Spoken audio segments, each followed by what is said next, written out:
할렐루야. 거룩한 주일 또 하나님께 예배한 우리 모두에게 하나님의 한량없는 은혜와 또 성령의 충만하심이 날마다 함께 하시기를 축복합니다. 우리는 정보의 홍수 시대를 살아가고 있습니다. 눈을 뜨면 새로운 정보들이 쏟아져 나오고 있습니다. 우리가 살면서 보고 들은 것이 많고 또한 그 영향력은 무시할 수가 없는 것입니다. 미국의 콜롬비아 대학과 뉴욕 주립 정신의학연구소가 10세 미만의 어린이 707명, 남자 360명, 여자 347명을 대상으로 TV 시청과 범죄와의 상관관계를 조사하여 사이언스지에 발표한 적이 있습니다.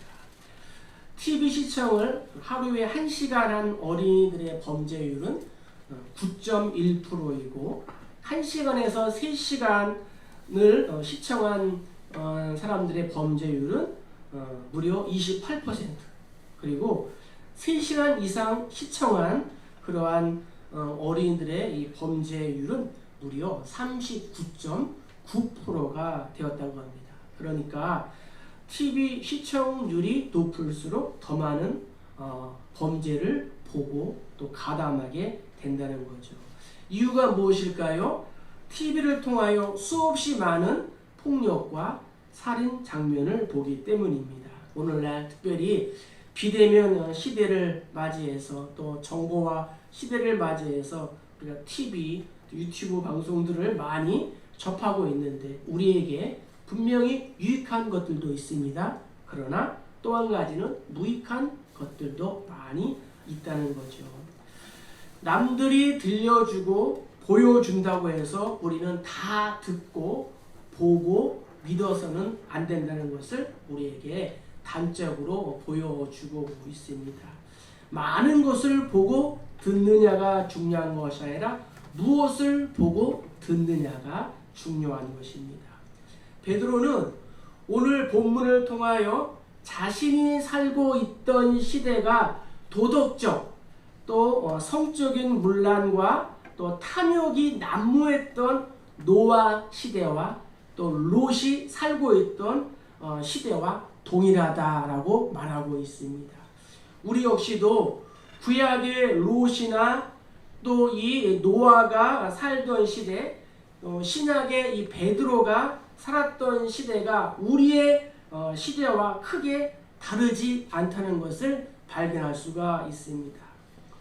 누구나 이 세상을 살면서 한 번쯤은 상대방에게 속아본 경험이 있을 것입니다. 특별히 우리 주변에는 이단이나 사이비 집단 또 잘못된 거짓에 속아 희생된 사람들을 종종 보게 됩니다. 그러나 중요한 것은 이러한 거짓된 가르침이 이단에게만 해당되는 것이 아니라는 사실입니다. 더 무서운 것은 교회 안에도 비진리로 자신의 유익을 채우는데 급급한 사람이 많다는 것입니다. 성경은 말세가 되면 이러한 거짓 교사들의 가르침이 수없이 많이 생길 것이라고 경고하고 있습니다. 그리하면 어떻게 우리가 거짓 세상에 속지 않고 하나님의 진리 안에 굳게 설 수 있을까요? 거짓 가르침은 2000년 전이나 오늘날에도 언제나 우리 주위에 있습니다. 우리는 먼저 거짓 교사의 특징을 알아야 합니다. 그래서 하나님은 베드로를 통하여 우리에게 거짓 교사의 3가지 특징을 이렇게 알려줍니다. 자, 먼저 우리 1절을 다 같이 읽겠습니다. 그러나 백성 가운데 또한 거짓 선지자들이 일어났었나니 이와 같이 너희 중에도 거짓 선생들이 있으리라. 그들은 멸망하게 할 이단을 가만히 끌어들여 자신들을 사신주를 부인하고 임박한 멸망을 스스로 취하는 자들이라. 아멘. 자, 거짓 교사의 특징은 먼저 무엇이라고요? 이단이다라고 성경은 말씀하고 있습니다. 이단의 뜻은 무엇이냐? 달을 이 꼬리 단. 그러니까 처음과 중간은 비슷해 보이지만 이 마지막에 와서는 다르다는 거예요. 전혀 다른 가르침이 된다는 것이죠. 그러니까 언뜻 보면은 성경을 제대로 가르치는 것 같습니다. 그러나 그렇지 않다는 거예요. 이 이단이라는 국어사전을 찾아보면은 정통의 가르침에 어긋나는 교훈이나 교파를 적대하여 이르는 말을 우리가 이단이다 라고 이렇게 말할 수 있다는 것입니다.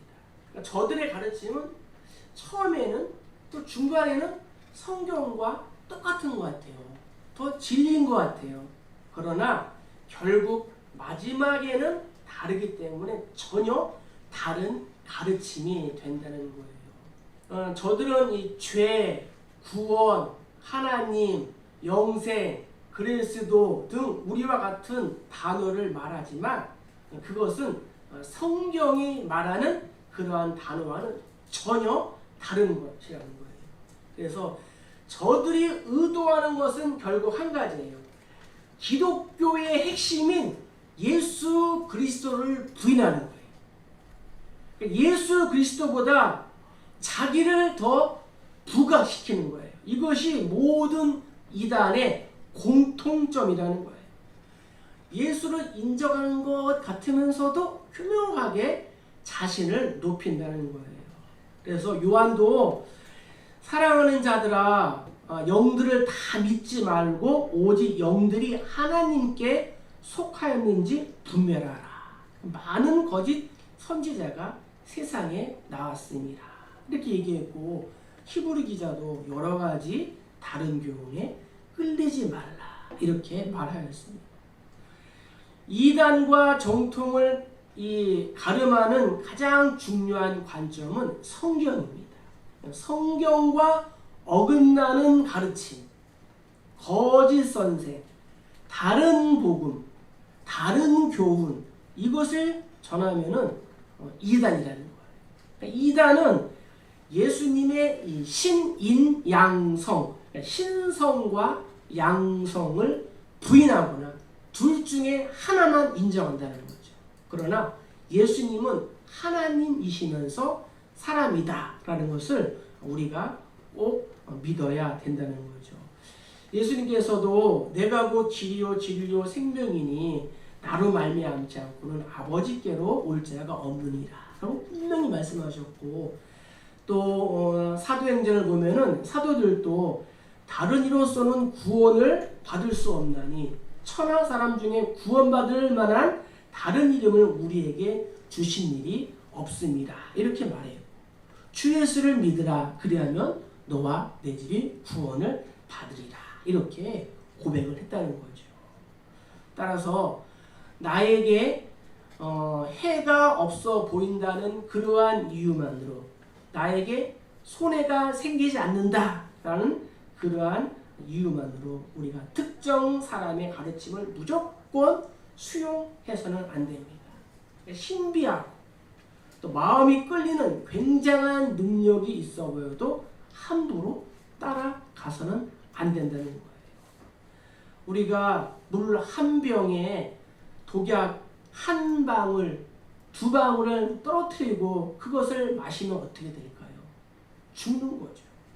만일 조금이라도 이 성경의 가르침과 상반된다면 우리는 가차없이 돌아서야 된다는 거예요. 그래서 첫째, 거짓 교사의 특징은 이단이다라는 것을 꼭 기억하시고 두 번째는 2절을 한번 읽겠습니다. 여럿이 그들의 호색하는 것을 따르리니 이로 말미암아 진리의 도와 비방을 받을 것이요. 거짓 교사의 특징은 무엇이냐? 호색을 한다는 거예요. 자, 이 호색이 무엇이냐?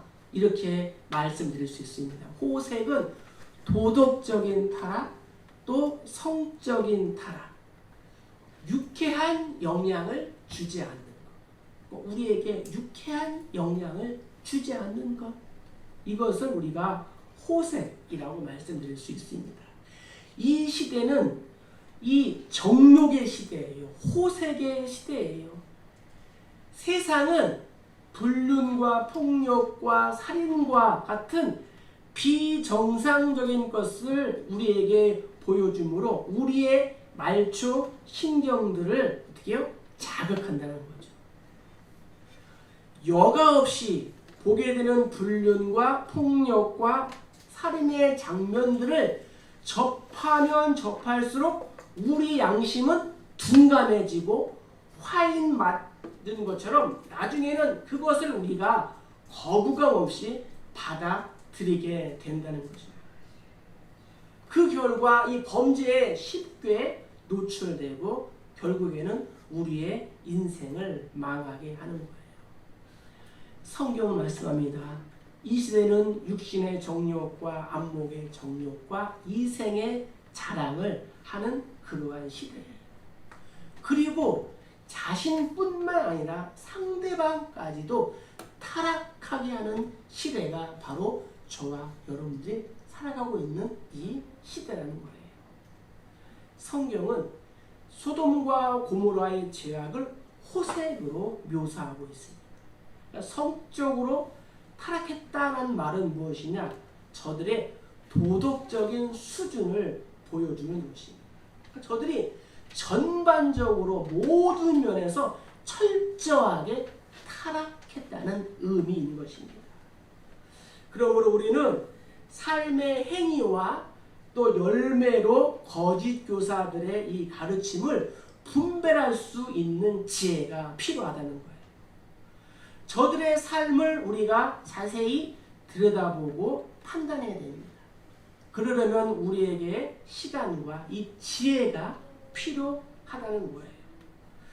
누군가를 멘토로 또한 이 조언자로 영적인 지도자로 삼으려면 저들의 삶을 우리가 면밀히 살펴보아야 한다는 것입니다. 과연 그가 예수님을 드러내는지 아니면 예수님을 이용하여 자신의 그러한 것들을 드러내는지 이것을 우리가 살펴보아야 한다는 것입니다. 오늘날 한국교회에 예수의 이름을 사용하지만 자신의 권위를 예수님보다 더 높여서 사람들을 옴짝달싹하지 못하게 붙잡는 그러한 사람들이 너무나 많이 있다는 거예요. 그들은 거짓 교사들입니다. 수많은 기도원과 또 심지어 이 교회에서도 이른바 이 기도를 빈자에서 거미줄처럼 사람들의 영혼을 꽁꽁 구속하여 자신이 아니면 어떠한 결정도 내릴 수 없도록 영적으로 결박하고 압박하는 경우가 있습니다. 아무리 카리스마가 있고 대단한 능력을 행한다 할지라도 삶의 은혜가 없고 또 열매가 없고 율법으로만 압박을 한다면 그는 거짓 교사일 가능성이 충분히 있다는 것입니다. 자신의 권력을 이용하여 예수님보다 자신의 능력을 은근히 앞세우고 예수님을 자신의 유익을 위하여 이용한다면 그는 거짓 교사일 가능성이 높습니다. 우리는 이것을 지혜롭게 분별할 수 있어야 한다는 것입니다. 자, 세 번째는 우리가 3절을 한번 읽어보겠습니다. 그들이 탐심으로써 제어낸 말을 가지고 너희로 이득을 삼으니 그들의 심판은 일적부터 지체하지 아니하며 그들의 멸망은 잠들지 아니하느니라. 아멘. 세 번째 거짓 교사의 특징은 무엇이냐? 탐심이 가득하다라고 오늘 성경은 말씀하고 있습니다. 이 탐심이 무엇일까요? 탐심은 강탈하는 거예요. 또 욕심이 충만한 거예요. 그리고 우상 숭배하는 거예요. 10계명에도 이 10번째 계명 탐심은 우상 숭배다라고 성경은 분명히 말씀하고 있다는 거죠. 예전에 이러한 광고 문구가 있었습니다. 지금도 그랬습니다. 어떤 광고 문구이냐? 부자 되세요. 들어보셨죠? 예, 덕담이 되고 좋은 문구이죠. 그러나 우리 성도들은 부자 되세요라는 말보다도 올바로 사세요. 올바로 돈을 벌고 사용하세요. 이렇게 우리가 외칠 수 있어야 된다는 거죠. 내 영혼이 잘못되고 또 인간관계가 깨어지는데 이 호주머니에 금은보화가 가득한들 무슨 소용이 있겠습니까? 우리는 이 탐심의 노예가 되어서는 안 됩니다. 교회의 성공 사례를 보면은 단연코 1위가 미국 캘리포니아에 있는 메가처치인 수정교회였습니다. 이 벽을 수정으로 다 만든 거예요. 유리로 다 만든 거예요. 그래서 목회자들이나 성도들이 미국에 오면은 관광하는 필수적인 그런 관광 코스였습니다. 로버트 슐러 목사님은 적극적인 사고방식, 또 긍정적인 사고방식을 주장했고, 또 이러한 책을 이렇게 또 써서 교회가 부흥했고, 부흥이 곧 하나님의 역사라는 공식을 내세워서 너도나도 로버트 슐러 목사의 이러한 긍정적 사고방식을 성공의 모델로 이렇게 꼽았습니다. 그 영향으로 많은 목회자들이 이 긍정적인 사고방식을 천국 복음으로 대체를 한 것입니다. 교회가 예수를 선포하고 영혼을 살리고 천국으로 인도하는 교회가 아니라 이 땅에서의 성공하는 것을 목표로 바꾸어 버렸습니다. 그러니까 사단의 고단수 수법에 모두가 노란한 꼴이 되고 말았습니다. 2010년에 수정교회는 파산에 들어갔고 두 곳이 이 수정교회를 매입하려고 했습니다. 한 곳은 체프만 대학교이고 한 곳은 천주교였습니다. 조건은 천주교보다 체프만 대학교가 더 유리했지만 로버트 슐러 목사님은 천주교에 이 수정교회를 팔았습니다.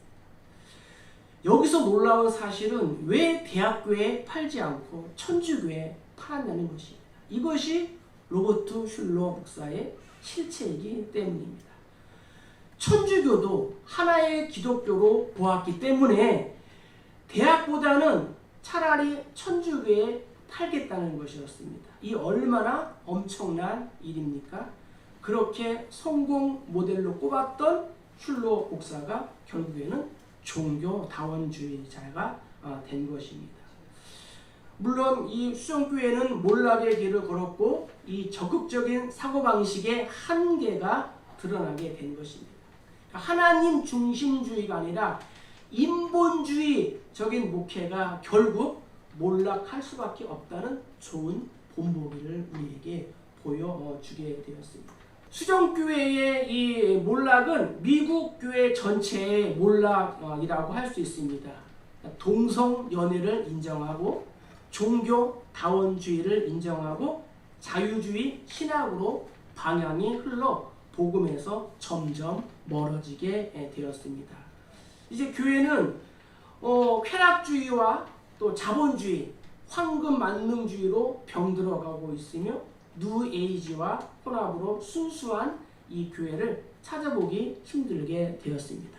그래서 수정교회라는 그러한 간판이 아니라 그리스도교라는 이러한 간판으로 이렇게 수정교회가 바뀌게 되었죠.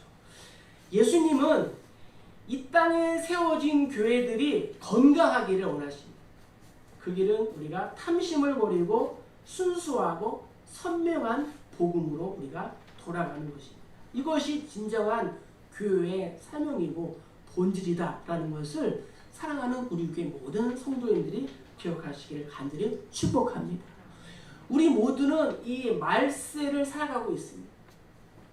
성경은 오늘날 교회 안에도 분명히 거짓 교사가 있다고 말씀하십니다. 그래서 하나님은 거짓 교사의 이 특징을 우리에게 이처럼 명확하게 말씀해 주신 것입니다. 자, 그럼 성도인 우리가 거짓 교사에 속지 않고 계속적인 하나님의 은혜에 거하고자 한다면 어떻게 해야 할까요? 4절과 5절에 그 해답이 있습니다. 하나님이 범죄한 천사들을 용서하지 아니하시고 지옥에 던져 어두운 구덩이에 두어 심판 때까지 지키게 하셨으며 이 세상을 용서하지 아니하시고 오직 의를 전파하는 노아와 그 7 식구를 보존하시고 경건하지 아니한 자들의 세상에 홍수를 내리셨으며. 아멘. 하나님의 심판하심과 하나님의 보호하심을 우리가 알면 된다는 거예요. 우리가 거짓 교사에 속지 않고 하나님의 진리에 굳건하게 계속적으로 우리가 서기 위해서는 하나님의 심판하심, 두 번째는 하나님의 보호하심, 이 두 가지 사실을 우리가 알아야 합니다. 자, 먼저 하나님은 어떠한 분일까요? 하나님은 두려운 심판자? 아니면 은혜로운 아버지? 그분은 분노와 멸망의 근원입니까? 아니면 영원한 만복의 근원입니까? 이 두 가지의 모습을 우리가 제대로 알아야 합니다. 먼저 하나님은 결코 변하지 않으신 분이다. 자, 민수기 기자는 이렇게 고백합니다. 하나님은 사람이 아니시니 거짓말을 하지 않으시고 인생이 아니시니 후회가 없으시도다. 어찌 그 말씀하신 바를 행하지 않으시며 하신 말씀을 실행하지 않으시랴. 아멘. 먼저 구약의 하나님이 바로 우리가 살아가는 신약의 하나님이다. 구약의 하나님이 신약의 하나님과 똑같은 하나님이다 라는 것을 우리가 믿어야 합니다. 할렐루야. 네. 그분은 먼저 공의로우신 분이기 때문에 악을 심판하십니다. 그러나 자비롭고 은혜롭기 때문에 당신을 믿는 자들에게 복을 주시고 보호해 주십니다. 베드로는 하나님의 이러한 양면성을 우리에게 설명하기 위하여 구약의 사건을 예로 들고 있습니다. 먼저 타락한 천사와 노아의 홍수입니다. 우리가 창세기 6장을 보면은 이 땅에 살았던 모든 사람들의 마음속에 죄가 얼마나 가득했으면 하나님이 세상에 사람을 지으신 것을 한탄하고 홍수로 다 쓸어 버리십니다. 하나님의 형상과 하나님의 모양을 따라 지으심을 받은 사람들이 죄가 얼마나 꽉 찼습니다. 성경은 이제 관용했다라고 이렇게 말하는데, 예를 들어서 이 상자에 꽉 찬 거예요. 더 담을 수가 없을 정도로 죄가 꽉 찬 거예요. 교만하여 타락한 천사들이 사람들의 배후에서 결정적인 역할을 하게 한 거예요. 하나님으로부터 돌아서도록. 그래서 베드로는 타락한 천사와 노아의 홍수를 나란히 기록한 거예요. 그럼 하나님이 어떻게 그러실 수 있을까요? 하나님이 전 인류를 한꺼번에 쓸어버리신 것이 너무 잔인한 것이 아닙니까? 그러나 우리는 하나님이 전 인류를 하루아침에 쓸어버리는 것이 아니라 하나님이 기다리셨어요. 기회를 주셨어요. 몇 년 동안? 1년? 10년? 120년. 무려 120년 동안 하나님이 기다리셨다라는 것을 우리가 알아야 돼요. 120년 동안 노아를 통해 하나님은 심판을 예고하며 회개하도록 하나님이 촉구하셨어요. 그래서 시청각 교육 차원에서 배를 어디서 지었어요? 어디? 산 위에 다 볼 수 있도록 산 위에서 배를 짓도록 하셨습니다. 사람들이 노아에게 물었습니다. 당신 정신이 어떻게 되지 않았어? 왜 배를 산에서 만든다는 말이에요? 그러자 노아가 말했습니다.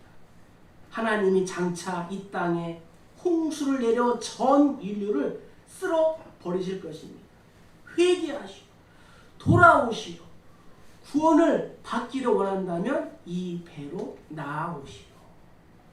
그러나 놀랍게도 전 인류 가운데에 노아의 식구를 제외한 단 한 사람도 이 노아의 말을 믿지 않고 회개하지도 않았습니다.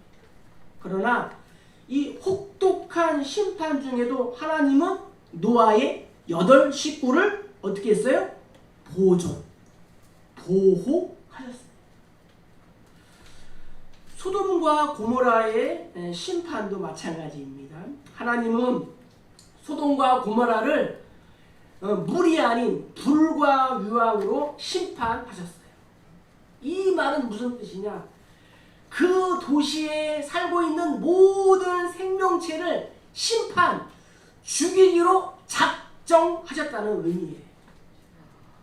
우리는 아브라함의 이 간청, 중보 기도를 통하여 소돔과 고모라가 얼마나 타락했는지를 창세기 18장을 통하여 우리가 알 수 있습니다.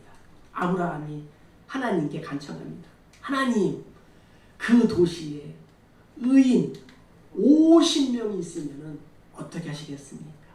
그 많은 사람 가운데 의인도 어떻게 같이 죽이실 것입니까? 하나님은 NO, 아니라 말씀하십니다. 그런데 아브라함의 눈에는 의인 50명이 보여요? 안 보여요? 안 보이는 거예요. 그래서 아브라함은 또 간청을 합니다. 하나님, 의인 40명이요. 그래. 의인 30명이요. 그래. 의인 20명이요. 그래. 자자라. 하나님, 의인 몇 명이요? 10명이요. 하나님 말씀하십니다. 의인 10명만 있어도 내가 그 도시를 심판하지 않는다. 이게 무슨 말씀이에요? 소돔과 고모라가 그만큼 타락했다는 말입니다. 천사들이 남자의 모습으로 그 성에 들어가는데 사람들이 어떻게 해요? 동성애를 하겠다고 롯을 밀치며 집으로 들어옵니다. 이에 롯도 어떻게 해요? 천사들을 대신해서 자기의 사랑하는 2 딸을 내어줄 만큼 이 남자들은 가만히 두고 내 딸들을 너희 마음대로 해라 할 만큼 그 도시가 철저하게 타락했습니다. 그러나 하나님은 그 심판 중에도 롯과 그의 가족을 구원하시고자 천사를 보내주신 것입니다. 롯이 그렇게 영적으로 탁월한 사람이 결코 아니었어요. 삼촌 아브라함의 은혜를 무시하고 버릇없이 먼저 물된 동산과 같은 소돔과 고모라를 자기가 선택하고 삼촌은 척박한 땅으로 내몰았어요. 그러나 하나님은 심판 중에도 롯과 그의 가족들을 생각하셨습니다. 왜 그러실까요? 롯과 그의 가족이 하나님의 언약 안에 하나님의 이 보호하심 속에 있었기 때문입니다. 할렐루야. 하나님의 구원은 내가 잘나서 내가 똑똑해서 주어진 것이 결코 아닙니다. 내가 의롭기 때문에 나에게 주어진 것이 아닙니다. 우리 위해서 예수님을 보내주시고 성령으로 인도하시고 내 머리로는 논리적으로는 절대로 이해할 수 없는 하나님의 사랑인 줄 믿으시기를 축복합니다. 그래서 장차 나를 심판에서 구원하시고 천국으로 인도하실 이 하나님의 은혜를 우리가 평생 찬양해야 되는 거예요. 이것이 바로 예배인 거예요. 이 구원의 감격이 없다면 예배는 예배일 수가 없는 것입니다. 이 하나님의 은혜를 예배할 때마다 찬양할 때마다 우리는 마음으로 결단하는 거예요. 하나님, 이제 나의 남은 인생 이 땅의 물질이나 성공을 구하지 않고 오직 거룩하신 하나님의 자녀답게 빛과 소금의 삶을 살기 원합니다. 정결하게 살기를 원합니다. 깨끗하게 살기를 원합니다. 홍수로 노아의 식구를 제한 전 인류를 쓸어 버렸듯이 불과 유황으로 롯의 가족을 제외하고 이 소돔과 고모라를 심판하신 하나님은 언젠가 이 땅을 반드시 심판하실 것입니다. 그럼에도 우리는 나를 구원하시고 나를 보호해 주시는 하나님을 믿어야 할 줄 믿습니다. 따라서 더 늦기 전에 거짓 세상에 우리가 속지 않고 사랑하는 가족과 친구와 또 이웃을 구원하는 일에 우리가 힘써야 되는 것입니다. 오늘 말씀을 정리해 보겠습니다. 자, 거짓 교사의 특징은 무엇이라고요? 이단이다. 거짓 교사의 특징은 호색을 한다는 거예요. 세 번째 거짓 교사의 특징은 탐심이 가득하다는 거죠. 성경 1절, 2절, 3절에 나와 있어요. 그럼에도 우리는 하나님의 심판하심과 보호하심을 우리가 알아야 한다. 어떻게 적용할까요? 오늘 말씀 통해서 삶의 원칙을 정하는 거예요. 나의 삶의 원칙. 대인 관계에서, 물질 관계에서, 또 교회 생활에 대한 스스로의 언약을 한번 세워보는 거죠. 두 번째는 자신에게 정직한 거죠. 세상 모든 사람과 타협을 할지라도 자신과는 타협을 하지 않는 거예요. 그리하면은 그 누구도 나를 이렇게 지배할 수 없는 거예요. 세 번째는 모든 상황 속에서 우리가 흔들리지 않는 거예요. 굳건한 거예요. 기쁜 일, 슬픈 일이 찾아오면은 그것들 또한 멀지 않아 사라지게 되는 거예요. 세상 어떤 것도 영원하지 않다는 것을 우리가 기억해야 합니다. 그리하면은 어떠한 일이 일어나도 우리가 질병 중에도 또 우리가 부도 중에도 우리가 고난 중에도 마음의 평안을 잃지 않게 되는 거예요. 마지막으로 우리에게 누군가 도움을 청하면 도와주는 거예요. 아, 하나님이 도와주실 것이야. 이렇게 말하지 마세요. 내가 나서서 도와주는 거예요. 할렐루야. 거짓된 세상에서 속지 않기 위하여 저들의 특징을 우리가 분명하게 알고 심판 중에도 나를 보호하시는 하나님을 기억하는 그런 한 주가 되시기를 주님의 이름으로 간절히 축복합니다. 축복합니다.